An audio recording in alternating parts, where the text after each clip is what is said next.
বাংলা বর্ণমালায় র এর মতো উচ্চারিত হয় এমন বর্ণ কয়টি লিখছি? তিনটি। র এর মতো উচ্চারিত হয় তিনটা বর্ণ আছে। এই তিনটা বর্ণ হচ্ছে এই যে এটা হচ্ছে বয় বিন্দু র, এটা হচ্ছে ড বিন্দু র, এটা হচ্ছে ভয় বিন্দু র। এবার বলো তো এটার নাম বয় বিন্দু র কেন?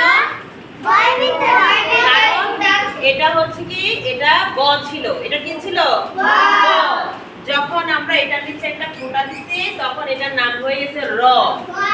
এটাকে যখন আমরা বলবো নাম ধরে বলবো তখন এটার নাম হচ্ছে বয় বিন্দু র। এটা কোন র?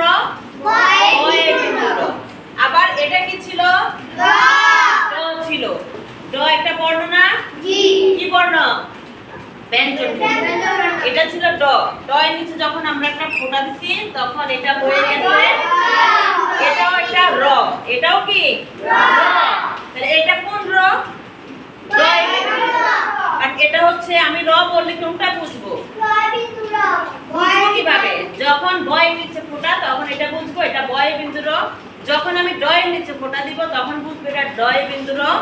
যখন আমরা এই যে এটা ছিল ঢ, এটা ছিল ঢ, যখন আমরা এটার নিচে ফোঁটা দিছি তখন এটা হয়ে গেছে ঢয়